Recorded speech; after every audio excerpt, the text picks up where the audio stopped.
아멘. 할렐루야. 아멘. 우리 같이 말씀 읽기 전에 믿음으로 고백하면서 말씀의 은혜가 됐으면 좋겠습니다. 저는 저기 계신 분들하고 함께 인사 나누는데요. 건강, 행복, 꿈, 미래를 내다보며 삽시다. 건강, 행복, 미래를 내다보며 삽시다. 여러분들 건강하시기 바랍니다. 아멘. 행복한 인생을 사시기 바랍니다. 아멘. 여러분들 꿈을 가지시며 사시길 바랍니다. 아멘. 그리고 모든 것이 다 미래에 가서 이루어질 수 있다라는 확신을 가지고 믿음으로 승리하는 인생들이 되셨으면 참 좋겠습니다. 아멘. 여러분, 저는 지난 주간에 해외에 있으면서 참으로 긴 시간을 보낼 수밖에 없었습니다. 저의 인생에서 이렇게 길게 느껴진 인생은 이 50평생 이제 지나가며 살아오는 가운데 두 번이 있었습니다. 한 번은 제 나이 30대 초반에 저희 큰 아이가 병원에 입원해 있으면서 심장 수술을 받는데 정말 생사 오락가락하는 가운데에서의 그 경험을, 그때 저희 딸아이를 담보 잡으시고 하나님은 저를 목사가 되도록 하셔서 지금 제가 이 자리에 있는 겁니다.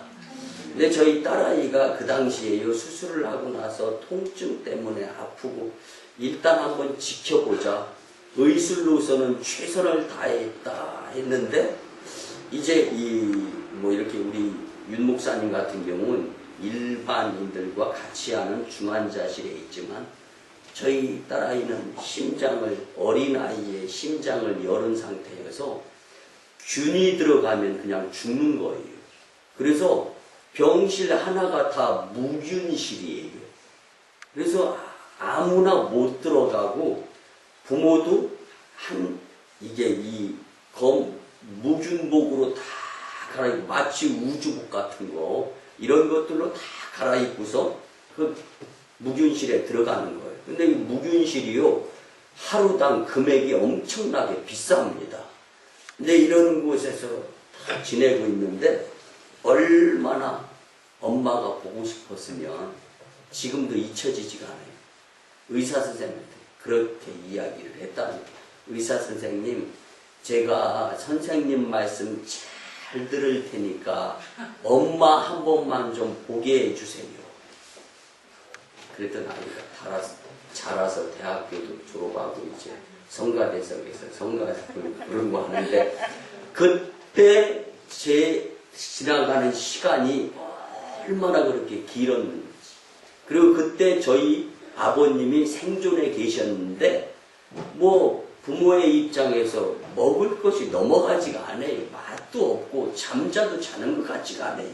그러니까 이제 저희 돌아가신 아버님이 저에게, 얘야, 제가 너한테는 아버지지만 너한테는 내가 애비 아니냐, 좀 뭐 좀 먹고서 좀 이렇게 정신도 좀 차리고 해야 될 거 아니냐. 그 시간을 보내고, 여러분들 지금까지 목회하면서요, 우리 교회에 대형 트래픽 액시덴트라고 해서 교통사고가 나서 2달 동안 아이들 병원에 입원해 있고 왔다 갔다 하면서 대형 사고, 그 다음에 신천지 사건, 그 다음에 사기 사건, 별의별 일을 다 겪으면서 제가 지금 서울에서 내려와서 15년째 이 재단에서 목회를 하는데, 또 하나님께서는 감당하기 어렵지만 감당할 수 있는 일을 우리 모두에게 또 경험하게 하시면서 지난 주간 해외에서 전화를 받는데 정말 믿어지지가 않는 거예요. 그리고 이제 이 급성 대동맥 혈관 박리 수술을 해야 된다는 거예요. 그래서 이것이 뭔가 바로 또 인터넷 들어가서 조회를 해봤더니 비교적 위험한 수술이더라고요. 그리고 방금 얼마 전까지만 해도 잘 다녀오세요 하고서 헤어졌는데 그 윤 목사님이 병원에서 수술을 받아야 된다.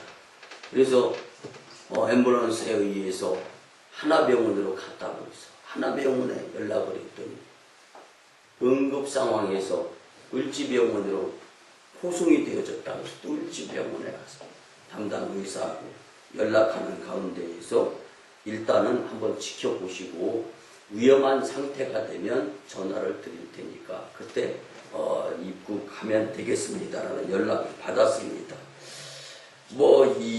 그런 가운데 여러분들의 기도와 많은 분들 하나님께서 또 같이 해주셔서 수술이 잘 끝나고 또는 저는 해외 일정까지 무사히 잘 마치고 돌아와서 어저께 이제 윤 목사님을 중환자실에서 뵐 수가 있었습니다.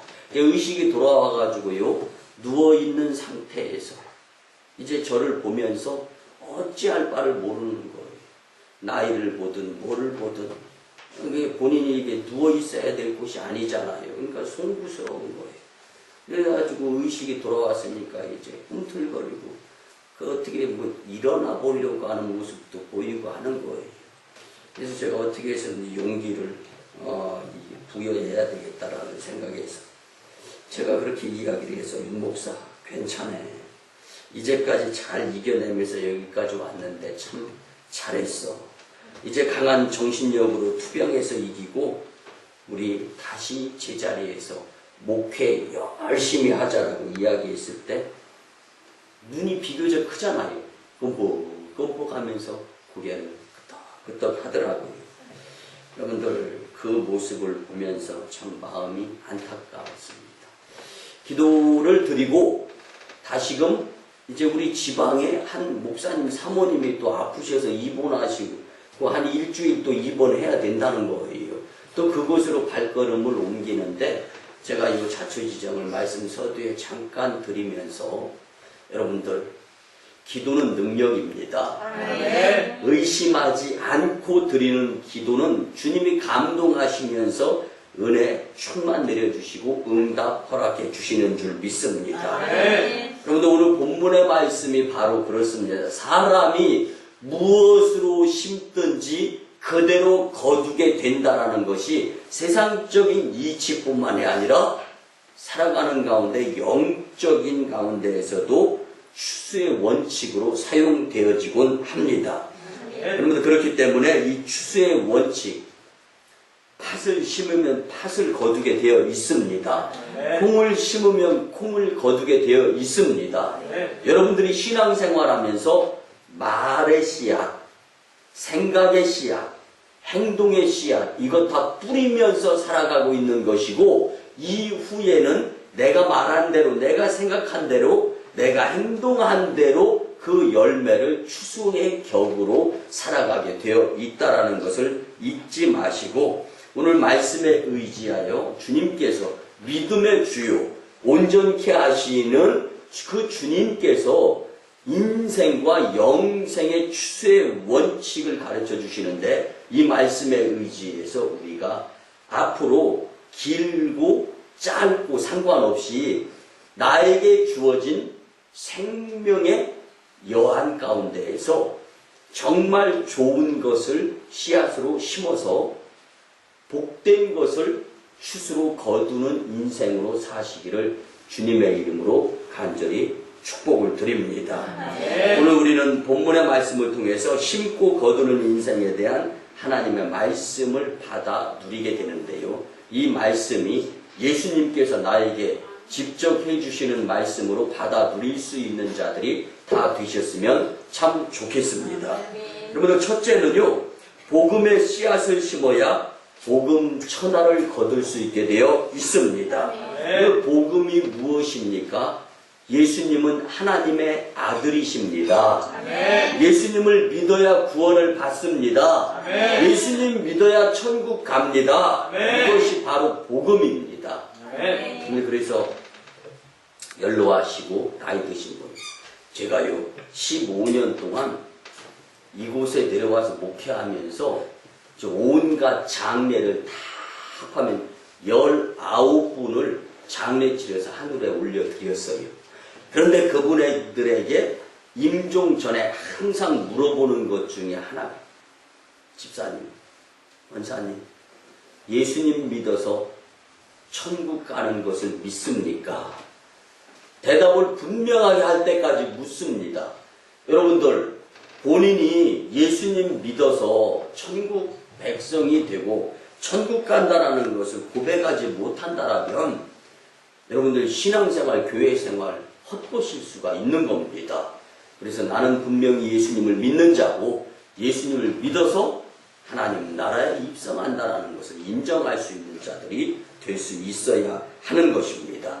네. 이것이 복음의 위력으로 나타나게 되어 있는 것입니다. 네. 여러분들, 우리가 잘 아는 일화 가운데 뻐꾸기와 비둘기 이야기가 있습니다. 뻐꾸기가 나뭇가지에 앉아서 슬피 울면서 뻐꾹 뻐꾹 하면서 울기 시작합니다. 그 옆 가지에 나무에 앉아있는 이제 비둘기가 하도 구슬프게 뻐꾹뻐꾹하며 뻐꾸기가 우는 이 울음소리를 들으면서 안타까운 거예요. 그래서 야 뻐꾸가 너 왜 그렇게 슬피 우냐? 너 혹시 배고파서 그러냐? 그렇다면 내가 먹을 것을 좀 줄 수 있는데 라고 이야기하지만 뻐꾸기는 여전히 울면서 이제 비둘기에게 이렇게 대답합니다. 내가 내 새끼를 낳아서 모습이 나하고 똑같은 새끼임에도 불구하고 나를 어미로 여기지 아니하면서 살아가는 뻐꾸기 새끼를 보면서 이게 새의 생애 말년에 씁쓸하고 쓸쓸하고 괴로운 거예요. 이걸 이야기하는 거예요. 그러니까 비둘기가 그 이야기 듣더니 혀를 차면서 이야기합니다. 야 뻐꾸가 너 내가 볼 때 새끼 낳고 둥지에서 그 알을 낳은 다음에 부화시켜가면서 그 새끼가 알에서 깨어났을 때 온갖 돌아다니면서 먹이를 쪼아다가 새끼 입에 넣어주는 것을 내가 한 번도 본 적이 없는데 너 도대체 내 새끼가 어디 있다고 하느냐라고 비둘기가 이제 뻐꾸기한테 이야기하는 거예요. 그럴 때 뻐꾸기가 이야기합니다. 나는 어두운 곳이 싫어서 알을 낳자마자 그 둥지에 쭉 뿌리고 그만 인내하고 참으면서 이런 것들을 못하기 때문에 뻐꾸기 알을 낳자마자 뻐꾸기 알을 다른 비둘기, 다른 참새 뭐 이런 새 둥지에다가 알을 분양을 시켰다는 겁니다. 그리고 나서 이제 때가 돼서 이제 부화가 되고 새끼가 태어났는데 분명히 볼 때 모습은 뻐꾸기 새끼인데 애미인 자기를 몰라본다라는 거. 이걸 보면서 엄청 슬프다라고 고백을 했던 겁니다. 여러분 이 일화에서 우리가 미루어 짐작해 볼진데 깨달아야 될 것이 무엇이라고 생각합니까? 자기가 고생하면서 자기 자식 키우지도 않았으면서 나중에 말년에는 부모라고 인정받고 여러분 우리가 행위대로 가품을 받는데 뻐꾸기가 그렇게 자녀를 기르지도 아니하면서 그렇게 자녀를 양육하지도 아니한 가운데 어떻게 부모로서 인정을 받을 수 있는 어미로서 인정을 받을 수 있겠습니까? 이 일화를 통해서 우리가 깨달아야 될 것은 지금 오늘 여기 이곳에서 힘들고 어려워도 그 무엇인가 좋은 것을 미래에 결실 추수 기대하는 마음으로서 오늘 열심내는 인생을 살 수 있어야 된다는 것입니다. 여러분들 오늘 힘들어야 내일은 쉴 수 있는 것입니다. 오늘 쉬면 내일이 어렵습니다. 기도도 마찬가지입니다. 신앙생활도 마찬가지입니다. 여러분들 봉사, 헌신, 충성도 마찬가지입니다. 오늘 우리가 수고하고 애쓰고 열심낸 만큼 주님께 인정받는 것이 믿음 생활이라는 것을 잊지 말았으면 좋겠습니다. 여러분 믿음의 사람들은요 복음을 심어야 합니다. 그렇지 않으면 거둘 복음에 의한 값진 추수거리가 없기 때문에 슬피 울며 일을 갈 수밖에 없습니다. 그래서 예수님은 승천하시기 전에 사도행전 1장 4절에서 8절까지 마지막으로 믿음의 사람들에게 두 가지로 당부해 주신 말씀이 있습니다. 하나는 절대로 예루살렘을 떠나지 말고 하나님 아버지께서 약속하신 것을 기다리라고 부탁했는데 그 기다려야 될 것이 무엇입니까? 우리를 도우시는 보혜사 성령님이셨습니다. 그리고 다른 하나는 너희가 성령이 임하면 너희가 권능을 받고 예루살렘과 온 유대와 사마리아와 땅 끝까지 이르러 내 증인이 되리라 하시니라. 성령을 받아라. 그리고 성령 받아서 우리에게 능력, 복음을 전할 수 있는 자신감이 생기면은 그때 복음을 전해서 온 세상과 이 지역과 많은 사람들을 복음화시키는데 기여하는 자가 될 것이다라고 말씀해 주신 것입니다. 여러분들 사도 바울은 그래서 디모데후서 4장 2절에서 너희는 말씀을 전파하라. 때를 얻든지 못 얻든지 항상 힘쓰라. 아멘. 이렇게 고백해 준 것입니다. 복음의 씨앗을 심는 일은요, 여러분들 쉽지 않습니다. 그렇다고 해서 복음 전파가 해도 되고 안 해도 되고 이런 소지의 것이 아니라 분명히 누군가의 피 흘림, 누군가의 순교, 누군가의 헌신에 의해서 지금 저와 여러분들에게 복음이 전하여져서 믿음의 사람들로서 살아가고 있다라는 것, 이 자체는 복음의 빚진 자라는 것입니다. 그렇기 때문에 이제는 복음의 빚을 갚기 위해선 하나님께서 또 다른 나를 통한 누군가를 허락해 주셨다라는 것을 인정하면서 복음을 전하는 자의 일의 자리에서 씨를 뿌릴 수 있는 자들이 되어야 한다는 말씀입니다. 여러분들 고린도전서 9장 16절 말씀에 보면 바울은 이렇게 고백합니다. 만일 우리가 복음을 전하지 않으면 내게 화가 있을 것이니라. 아멘. 근데 복음을 전하지 아니하면 나를 통해서 복음 전파를 받아서 천국 가야 될 그 대상자가 지옥 가게 됩니다. 그렇게 되면 우리는 복음을 받아들인 자로서 그 누군가를 지옥 가게 만드는 장본인이 될 수밖에 없다라는 거예요. 이렇게 놓고 가정해 본다라면은 우리의 복음을 전하는, 우리가 복음을 전하지 않는 것, 여기에 따라서 누군가는 천국이냐 지옥이냐가 결정난다라는 것을 놓고 볼 때 우리에겐 분명한 책임이 있다라는 것을 기억하시면서 인정하시면서 복음을 전하는 자들이 될 수 있었으면 좋겠습니다. 여러분들 그렇기 때문에 우리 모두 성령 충만하여 복음의 씨앗을 심는 일에 발벗고 나서서 열심을 내는, 그래서 복음의 씨앗을 심어서 복음 천하를 이루고 하나님은 영광 받으시고 오송광림교회는 부흥하고 성도님들은 축복받는 일에 기여할 수 있는 자들이 다 되시기를 주님의 이름으로 축복합니다. 두 번째는요, 기도의 씨앗을 심어야 기도 응답을 받을 수 있습니다. 여러분들 저는요 이렇게 감히 과감하게 고백드릴 수가 있습니다. 여러분들 지난 청주 좋은교회에서 부흥회가 연합성회로 열렸었죠. 그때 하나님과 예수님과 성령님과 목회자 앞에서 많은 성도들이 손을 들고 본 교회로 돌아가서 하루에 1시간 정도씩은 시간을 정해서 기도하도록 하겠습니다. 여기에 부흥강사 목사님은 서원을 시켰고 손을 들었던 많은 성도님들, 그래서 저는요 그 당시에 눈을 감게 했는데 제일 앞자리 맨 중앙에 있었기에 눈을 딱 뜨고 딱 돌아서 누가 손 들었는지 다 봤습니다.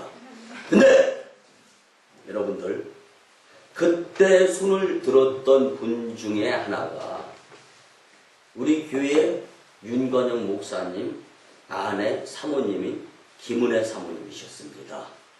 그리고 돌아와서 제가 출국하기 전까지 저녁 시간 8시부터 9시까지 교회에 와서 1시간씩 꼭 기도를 드리는 모습을 제가 보았습니다. 아멘. 여러분, 저는 감히 이렇게 말씀을 드립니다. 어떤 면에서 윤건영 목사님의 생명을 앗아가지 않는 것은 김은혜 사모님의 그때 드렸던 선불의 먼저 기도의 역할이 컸다라고 저는, 하나님은 저에게 그렇게 깨달음을 허락해 주시는 겁니다. 아멘. 여러분들 앞으로 여러분들에게 어떠한 일, 내가 원하든 원치 아니하든 무슨 일을 어떻게 만나게 될지 모릅니다.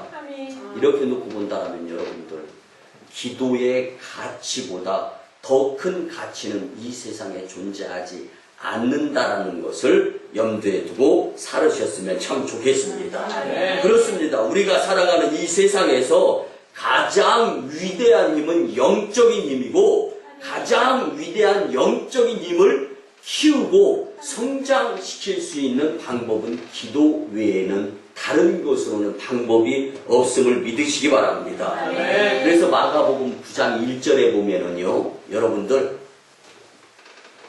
예수님이 변화산으로 올라가시면서 이제 베드로, 또 야고보, 요한 세 제자를 데리고 변화산에 올라가서 기도를 드립니다.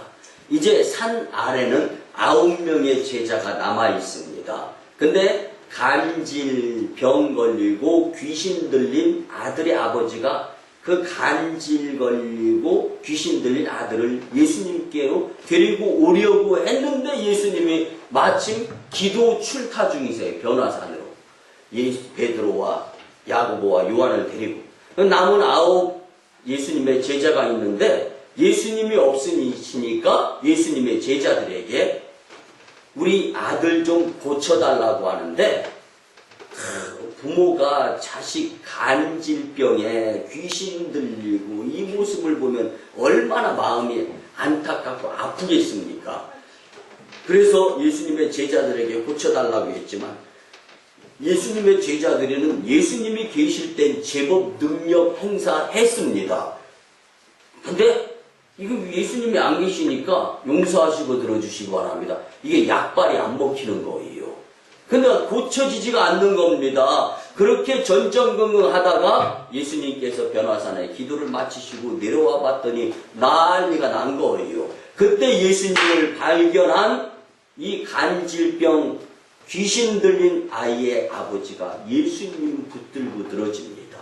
예수님 제자들에게 귀신 들리고 간질병 걸려서 아주 쩔쩔매는 자식을 고쳐달라고 했더니 못 고치디다. 이제는 예수님께서 고쳐주셨으면 좋겠습니다. 그때 예수님은 믿음이 없고 패역한 세대요, 내가 얼마나 너희와 함께 있으며 너희를 참으리요, 그 아이를 내게로 데려오라. 아멘. 이렇게 말씀합니다.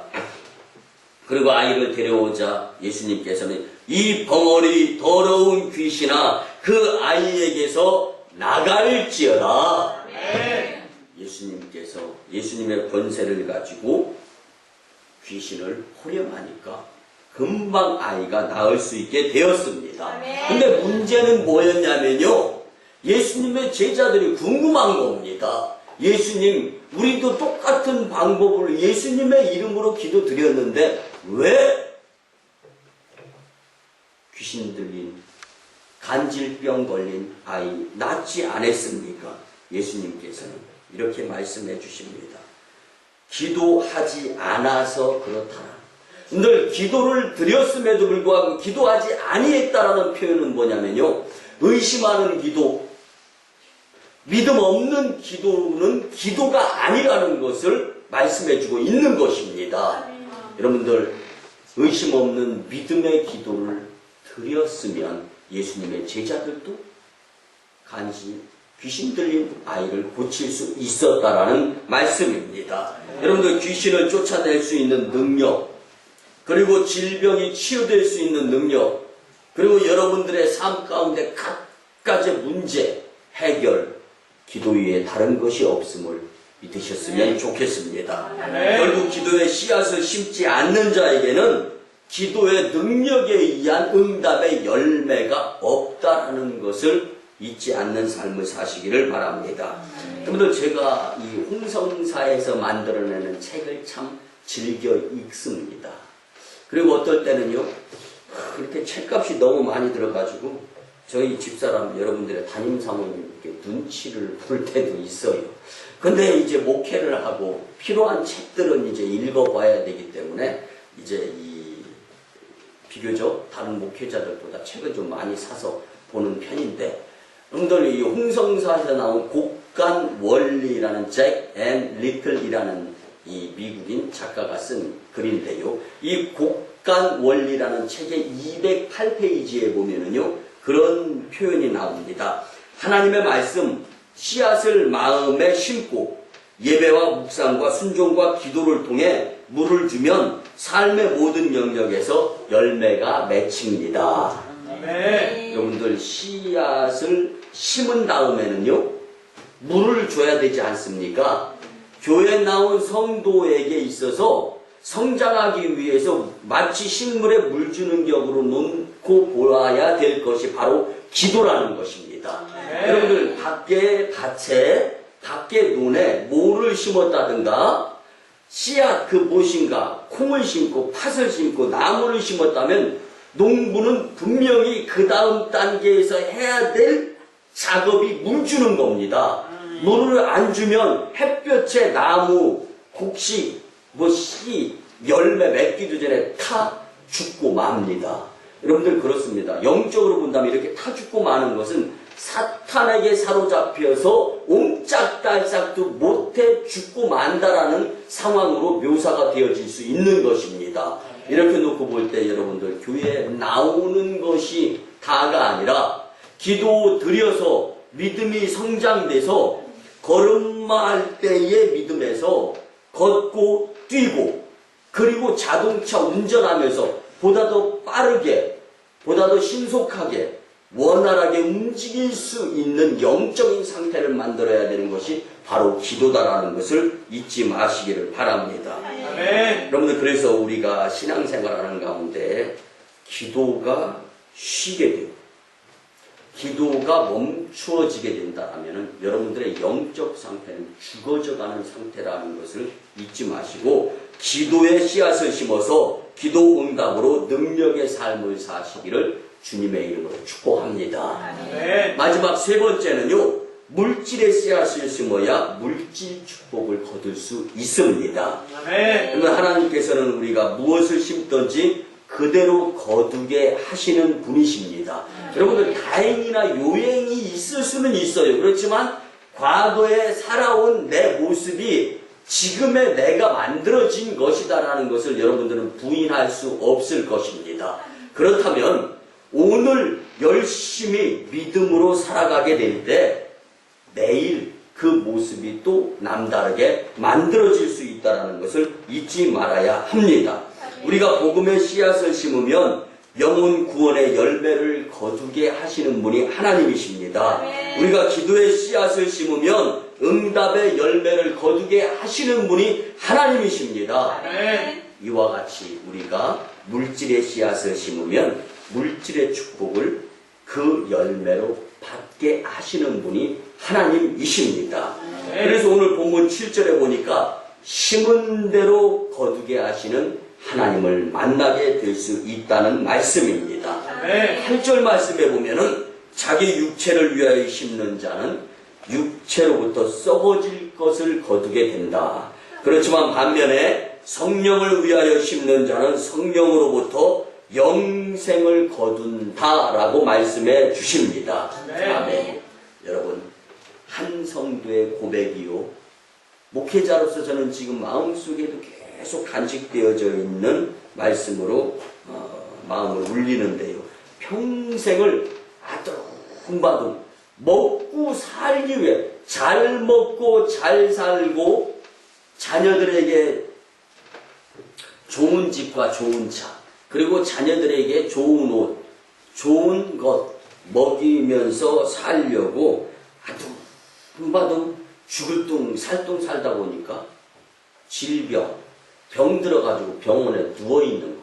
그래서 제가 병문안을 갔습니다. 그의 고백이 이렇습니다. 나를 위한 삶을 아둥바둥하면서 살아보았는데 결국 병들어서 병원에 누워있는 신세가 될 수밖에 없습니다. 목사님, 불쌍한 인생이 저인 것 같습니다. 그러면서 그의 깨달음은 그랬다는 거예요. 나를 위한 물질은 욕심으로 사용되어졌지만 남들 돕는 위한 물질, 욕심이 아니라 그를 통해서 선행이고 축복이 될진데 남을 위해서 선행을 위해서 사용한 물질 그다지 셀 수 없는 것 같다라는 고백을 할 때 참으로 안타까움을 금치 않을 수가 없었습니다. 사랑하는 성도 여러분, 그래서 사도 바울은 고린도후서 9장 6절에서 적게 심는 자는 적게 거두게 된다라고 말씀하셨습니다. 아멘. 여러분들 적게 심었는데 많이 거둔다면 누구든지 다 적게 거두고 수고를 적게 할 수밖에 없겠죠. 그런 삶을 살면서 살아가겠죠. 그렇지만 반면에 많이 심는 자는 많이 거두나니 각각 그 마음에 정한 대로 할 것이요 인색함으로나 억지로 하지 말지니 하나님은 즐겨내는 자를 사랑하시느니라. 아멘. 여러분들 많고 적음이 문제가 아니라 아끼고 안 아끼고 이것이 문제가 아니라 우선순위를 주님께 두면서 열심히 믿음 생활하는 자들을 주님은 기뻐 받으신다라는 말씀입니다. 아멘. 경제 용어 중에 투자라는 말이 있죠. 근데 이 투자라는 말을 잘 이제 이해를 해야 되는데요. 잘 살기 위한 투자가 되어야지 못 살기 위한 투자가 되어진다면 그게 무슨 투자입니까? 여러분 제가 이제 좀 비교적 많은 책을 가지고 이제 필리핀 태국 이렇게 다니면서 이제 이 책을 좀 많이 읽는데 그 한가운데 이제 윌리엄 스페덴보르가 쓴 이 열심히 일하며 사는데 부자가 되지 않는 데는 이유가 있다라는 책이 있어요.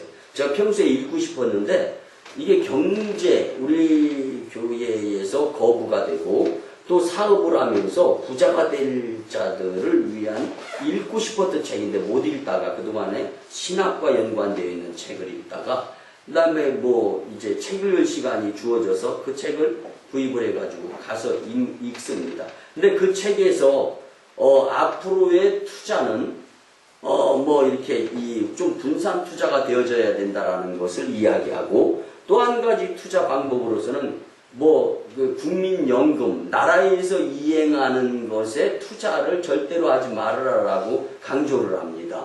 왜 그러냐면요. 여러분들, 국민연금이나 나라에서 하는 이제 정책들은요, 대출이 안 됩니다. 그리고 급할 때 현금화로 현찰로 못 바꿉니다. 이러다 보니까 손해다라는 거예요. 여러분들 그렇습니다. 세상적으로는 이렇게 약삭빠르게 돌아가면서 그 무엇인가가 계산되어지는 것이 투자입니다. 그런데요, 100% 안전한 투자가 어디 있겠습니까? 근데 이렇게 놓고 볼 때 가장 안전하고 보람을 느끼면서 손해보지 아니하는 투자처가 있다면 그것은 바로 선한 사업, 하나님 사업이라고 말씀을 드릴 수가 있습니다. 그래서 하나님 사업에 투자하면 주님께서는 땅의 축복뿐 아니라 하늘의 축복까지 분명히 보장해 주심을 믿으시기 바랍니다. 그래서 유명한 설교가 빌리 그레이엄 목사님은요, 이 세상에 100%의 이윤을 주는 은행은 없지만 하나님의 천국 은행은 30배도 주고 60배도 주고 100배도 준다라고 설교를 했습니다. 여러분들 물론 하나님께서는 당신을 위해 과감하게 투자하는 만큼 그 믿음을 보시고 분명히 축복해 주십니다.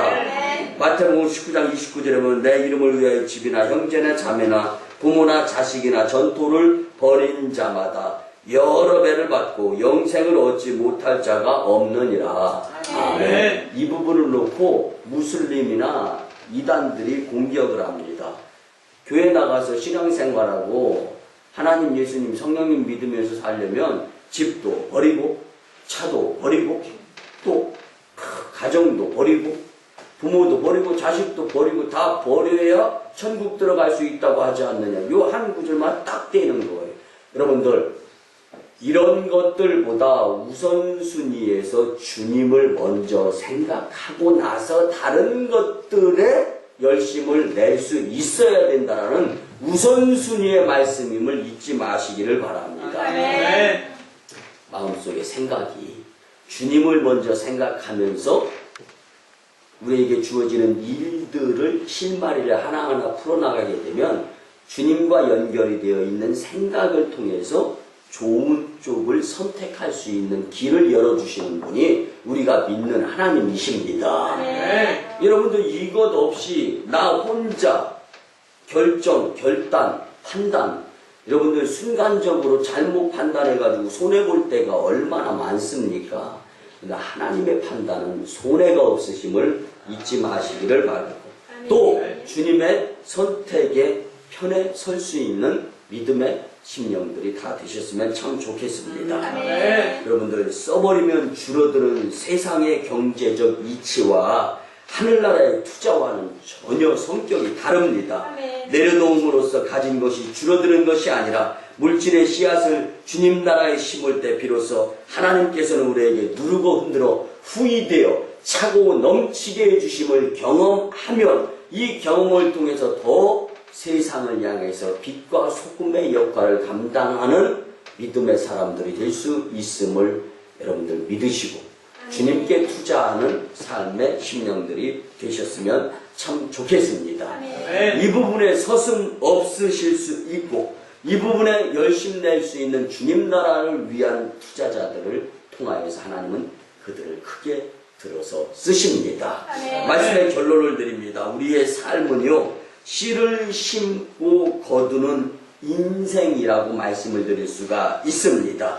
그런데 심은 대로 거두게 되는 것이 자연의 이치입니다. 이것이 또 주님 은혜요 섭리가 될 수가 있습니다. 그런데요 여러분들 잘 들어보세요. 간혹간에 착한 일과 복음사역 영혼구원의 열매 이런 것들이 없고 기도를 드렸는데도 응답이 없어요. 그래서 힘들고 어렵습니다. 내가 정말 이렇게 살아야 될 것인가 라고 어떤 면에서는 걱정, 근심도 될 수가 있습니다. 하나님 사업에 물질로 헌신하는데 물질 축복 열매는커녕 더 집이 어려워지고 있습니다. 여러분들 이런 상황을 경험해 보신 성도님들 계십니까? 그러나 오늘 본문 9절은 이렇게 말씀해 주십니다. 우리가 선을 행하되 낙심하지 말지니 때가 이름에 거두리라. 아멘. 여러분들이 지금 인생 다 살았습니까? 왜 여러분들이 지금 판단하면서 주님의 은혜 그리고 주님께로부터 향할 축복을 지금 못 받았다고 왜 판단하시면서 끈타게 삶의 생각을 하면서 살아야 되겠습니까? 오늘 본문은 우리에게 말씀해 주십니다. 우송광림교회 살아가는 성도 여러분, 주님의 때가 이르면 은혜의 삶을 살 수 있고 열매를 거두는 추수의 삶을 살 수 있게 됨을 믿으시기를 바랍니다. 가장 안전하고 확실한 성공 투자처인 하나님께 투자하는데 기쁨으로 계속적으로 동참하는 심령들이 되셨으면 참 좋겠습니다. 우리 모두에게 심은 대로 거두게 하시는 하나님의 큰 축복이 임하시기를 주님의 이름으로 간절히 축원합니다. 기도드립니다. 고마우신 주님 은혜의 아버지 하나님, 거룩한 주일에 우리에게 친히 생명의 말씀을 주시는데 이제 심고 거두는 인생에 대한 말씀을 주심에 참으로 감사를 드립니다. 주신 말씀대로 복음과 기도와 물질의 씨앗을 심어서 축복의 열매를 주렁주렁 맺어 경험하는 인생들 되게 도와주시옵소서. 감사드리며 존귀하신 예수님의 이름으로 축복하며 기도드리옵나이다. 아멘. 이제는 우리 구주 예수 그리스도의 크신 은혜와 하나님 아버지의 만극하신 사랑하심과 성령님의 감화 감동 교통 역사하심이 오늘 주신 말씀대로 심고 거두는 인생으로 살아가며 믿음으로 심고 기도로 심고 복음으로 심고 하나님 나라를 위해 심어 가장 큰 투자로서 성공의 삶을 살고자 다짐하고 돌아가는 신명들의 가정과 직장과 일터와 사업장 위에 그리고 저 1호선 교주 인도 땅 첸나이 2호선 교주 중국 땅 광동성 예주 3호선 교주 기도하며 바라보는 저 북녘 땅 선교 사역 위에 그리고 남북 평화 통일 위에 그리고 병상에서 사투를 벌이고 있는 윤관영 목사님 병상중 위에 이제부터 영원토록 함께 하옵시기를 간절히 축원하옵나이다. 아멘.